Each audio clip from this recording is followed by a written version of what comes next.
अस्सलाम वालेकुम दोस्तों, उम्मीद करता हूँ कि तमाम दोस्त खैर आफियत से होंगे। दोस्तों, आपको जैसा कि मालूम हो ही गया होगा कि होंडा अपना न्यू मॉडल CD70 2022 मुतारफ़ करवाने जा रहा है, जिसमें मेजर तब्दीलियाँ आई हैं और 101 टोटल डिज़ाइन चेंज हुए हैं, जिसमें इंजन की तब्दीलियाँ 43 हुए हैं और फ्रेम में 58 तब्दीलियाँ की गई हैं। 1994 से लेकर अब तक ये बहुत बड़ी तब्दीली है CD70, चूँकि हमारी सबसे ज़्यादा सेल होने वाली बाइक है, इसलिए इस पर तवज्जो भी ज़्यादा दी गई है।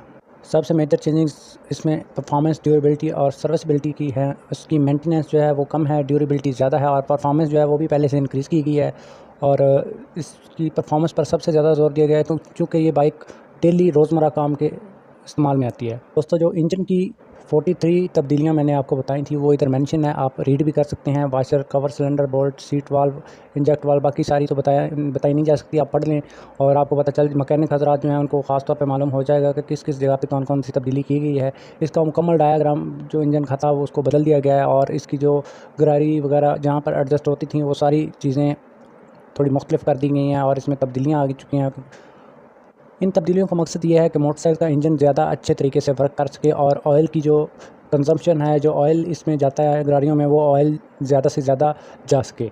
और इसके अलावा इसके हेड सिलेंडर में जो हाई टेम्परेचर रेजिस्टेंट मटेरियल इस्तेमाल किया गया है, जिसमें जो वाल हैं उसको हाई कंप्रेशन रेशो के हिसाब से तैयार किया गया और ये इन्हांस ड्यूरेबिलिटी, पिकअप और इकॉनमी के हिसाब से चलता है, क्योंकि इसमें पिकअप भी इसकी ज़्यादा पहले से होगी।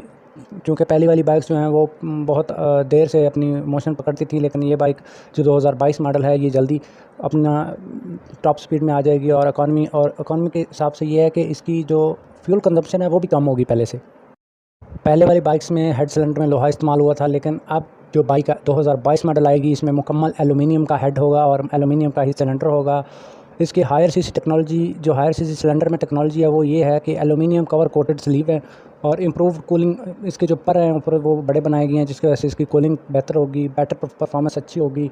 और हायर सीसी टेक्नोलॉजी से मुराद ये है कि इसके अंदर आयरन स्लीव इंसर्ट करने का ऑप्शन दे दिया गया है और जिसकी वजह से ये हायर सीसी मतलब 250 सीसी या 300 या 1200 सीसी बाइक्स में जो इन आयरन स्लीव का ऑप्शन था वो इसमें डाल दिया गया है। और बिगर फिन्स जो इसके पर हैं वो बड़े बनाने की वजह से यहाँ से हवा जब क्रॉस होगी तो इसको जो कूलिंग है वो जल्दी होगी। पहले होता था कि बाइक लंबे सफ़र के लिए जाते थे तो CD70 की जो एवरेज थी वो बाज़ औक़ात राइडर से भी कम आ जाती थी। क्योंकि जो इसका इंजन है वो गर्म हो जाता था, उसकी वजह से फ्यूल कंजम्पशन ज़्यादा हो जाती थी और इंजन गर्म होने से बहुत सारे नुकसानात भी हो जाते थे। इसी चीज़ को मद्देनज़र रखते हुए अब होंडा वालों ने ये चीज़ को मुतारफ़ करवाया कि इसमें एक तो एलुमिनियम डाल दी गई है हेड में भी, सिलेंडर में भी, ताकि वो जल्दी ठंडी हो सके, और दूसरा आयरन स्लीव का ऑप्शन दे दिया है और तीसरे नंबर पे इसके सिलेंडर के जो फिन्स हैं वो बड़े कर दिए गए हैं।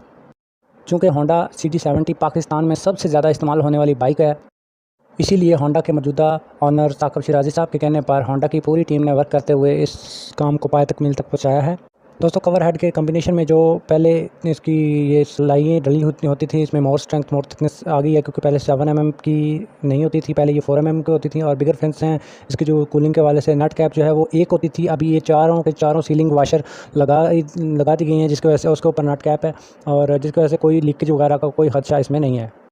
इनकी जो कवर सिलेंडर की स्लीव्स हैं इनको थिकनेस की बढ़ाने की वजह यह है कि इसमें मजबूती आ जाएगी मज़ीद।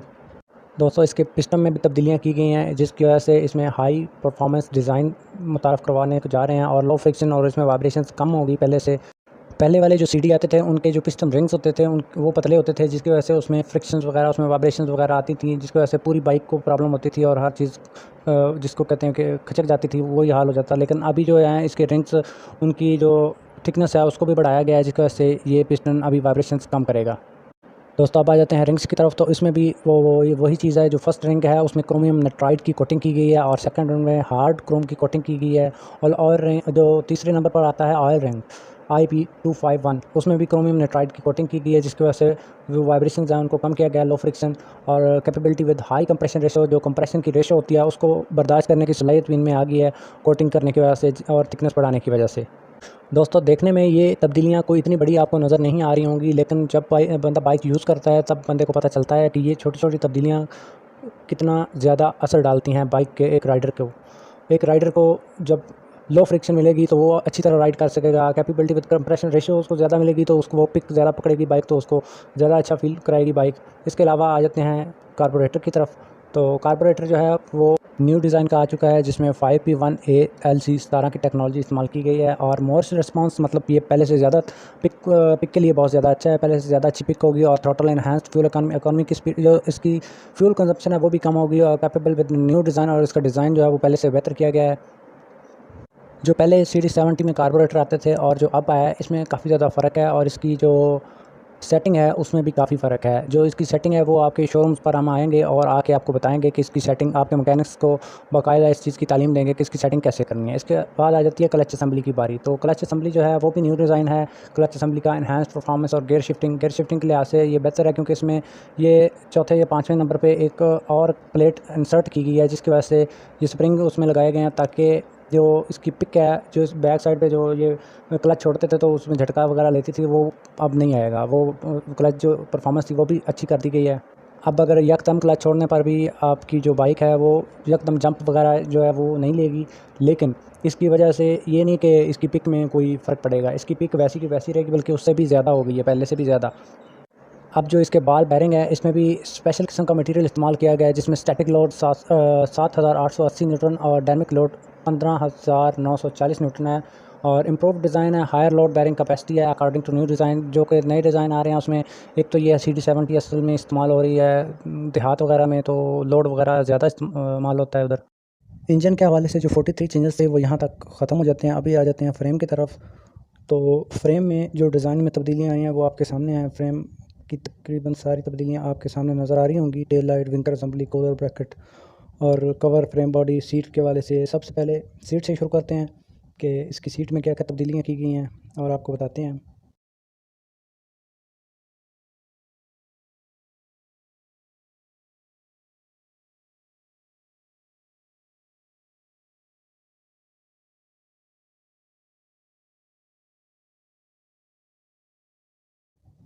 दोस्तों, इसकी सीट बेस ऐड कर दी गई है, जिसकी वजह से सीट जो है वो इन्वायरमेंट फ्रेंडली हो गई है सीट बेस लगाने से। और क्वालिटी जो है वो इसकी पहले से बेहतर की गई है। इसका मटेरियल अच्छा यूज़ किया गया है और इसकी ड्यूरेबिलिटी ज़्यादा की गई है। साफ ज़ाहिर है, अगर इसका मटेरियल अच्छा होगा तो इसकी ड्यूरेबिलिटी भी ज़्यादा होगी। इसके बाद इसके बैक साइड पे जो बेस टेल लाइट आती है, उसकी इंटीग्रेटेड डिज़ाइन, इम्प्रूव्ड सर्विसिबिलिटी और इंक्रीज्ड पार्ट लाइफ। इसकी जो लाइफ है इसको बढ़ाने के लिए इसके डिज़ाइन में तब्दीलियाँ की गई हैं और इसको इस तरह से बनाया गया है ताकि इसमें वाशर्स वगैरह अच्छी तरीके से बैठ सकें। और ड्यूरेबल डिज़ाइन है इसका, ताकि इसमें कोई परेशानी वाली बात ना आए। पहले ये जब बाइक अक्सर एक्सीडेंट होता था या फिर इस तरह का कोई हादसा वगैरह पेश आ जाता तो सबसे पहले ये टूटती थी। अभी इसको पहले से मजबूत कर दिया गया है। इसके बाद आते हैं चेन ड्राइव की तरफ। तो चेन में मेजर 3 चेंजेस किए गए हैं। Global latest design drive chain, low rotational mass, high performance और बेटर ड्राइव एबिलिटी। इसके हवाले से जो इसमें चेन यूज़ किया गया है वो 420 NSD का यूज़ किया गया है, इसका कोड है। और इसमें जो बेसिक चेंज वो यही है कि इसका जो मटेरियल है वो पहले से बेहतर किया गया है। चेन पहले घिस जाती थी, कट जाती थी, टूट जाती थी, अभी ना घिसेगी, ना कटेगी, ना टूटेगी इतनी आसानी से।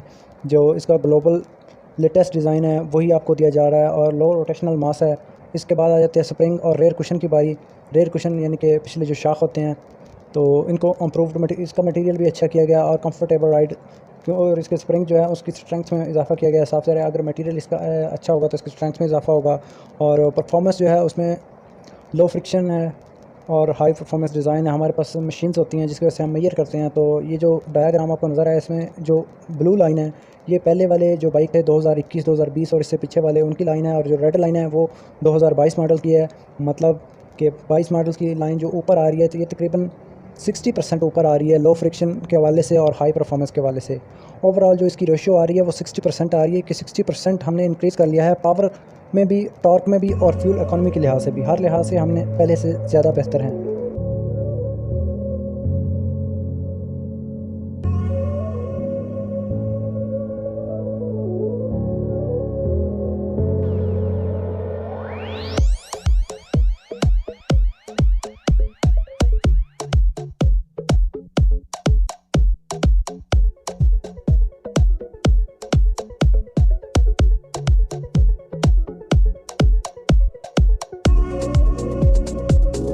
सादा अल्फाज में समझाने के लिए हमने ये एक छोटा सा चार्ट तैयार किया है, जिसमें हमने तमाम चीज़ें उर्दू में लिख दी हैं कि इसमें क्या क्या तब्दीलियाँ आई हैं और किस किस जगह पर आई हैं, ताकि मैकेनिक हज़रात और आम आदमी ये आसानी से समझ में आ सकें।